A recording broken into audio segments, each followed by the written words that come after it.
आप देख रहे हैं BA न्यूज, खबर हमारी फैसला आपका। इस वक्त की बड़ी खबर। बरेली आंवला लोकसभा से नवनिर्वाचित सपा कांग्रेस गठबंधन सांसद नीरज मौर्य ने आज समाजवादी पार्टी कार्यालय पर प्रेस कॉन्फ्रेंस में कहा कि मेरी जीत नहीं है, जनता की जीत है और न्याय की जीत है, संविधान को सुरक्षित रखने की जीत है। मैं राष्ट्रीय अध्यक्ष अखिलेश यादव का धन्यवाद देता हूं, उन्होंने मुझे प्रत्याशी बनाकर मैदान में उतारा और जनता ने मुझे जिताया।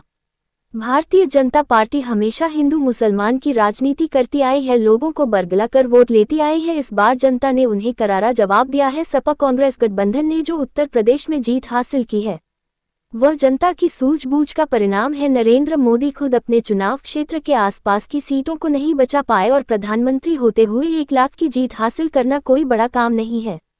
अयोध्या में भी पार्टी ने मुंह की खाई, वहां सपा उम्मीदवार ने जीत हासिल की। जनता कतई नहीं चाहती है कि केंद्र में मोदी सरकार आए, इसलिए 240 सीटों पर सिमट गई। प्रदेश में समाजवादी पार्टी की 37 सीटें आई है और गठबंधन की 43 सीटें आई है। सत्ता का दुरुपयोग किया गया, कार्यकर्ताओं को धमकाया गया, ताकत का गलत इस्तेमाल किया गया, लेकिन हम निर्वाचित होकर आए हैं और आंवला क्षेत्र का विकास करेंगे। जिस समय 1980-90 के दशक में इफ्को फैक्ट्री आई थी, ऐसी उद्योग लगवाने के प्रयास करेंगे।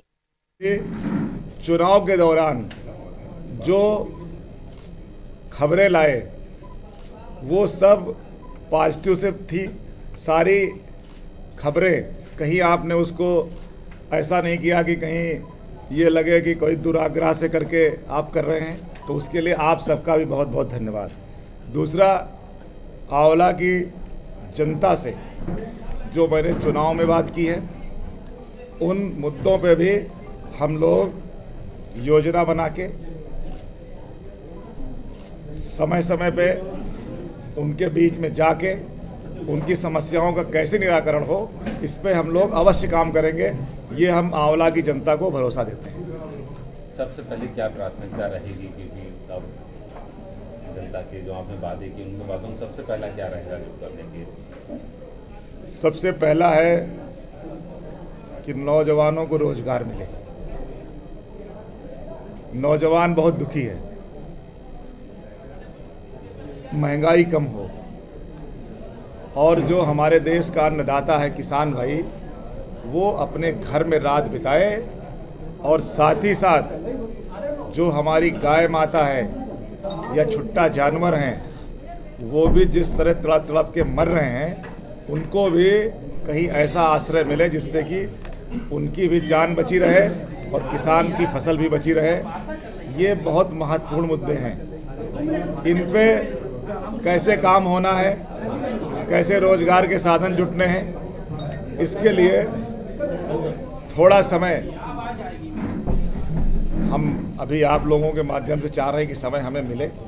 और अभी तो हम निर्वाचित होके आए हैं, अभी तो हमारा काम शुरू भी नहीं हुआ है। तो मुझे लग रहा है कि भारत की जनता भाजपा को हटाना चाह रही थी, इसीलिए भाजपा को 240 में समेट दिया।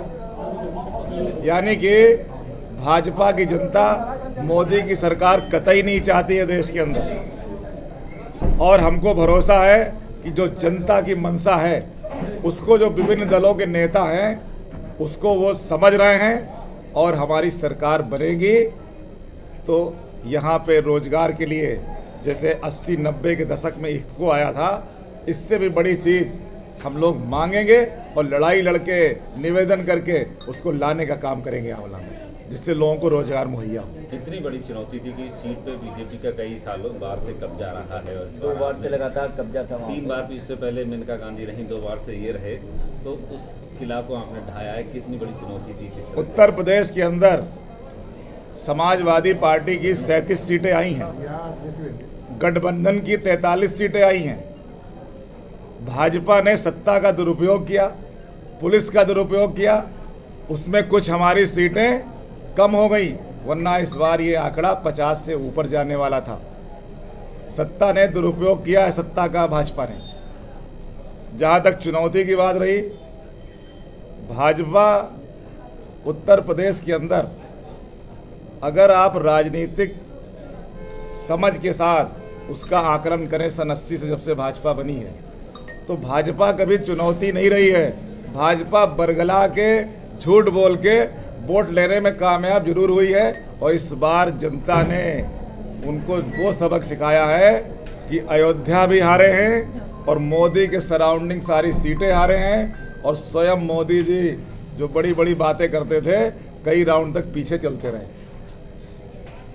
तो समाजवादी पार्टी के लोग, हमारे नेता माननीय राष्ट्रीय अध्यक्ष अखिलेश यादव जी, वो चुनौती से घबराने वाले नहीं हैं। उन्होंने संविधान बचाने की लड़ाई लड़ी, नौजवानों को रोजगार देने की बात कही और जब वो सत्ता में थे तो जो विकास उन्होंने करके दिखाया भाजपा उसका 5% भी नहीं कर पाई है।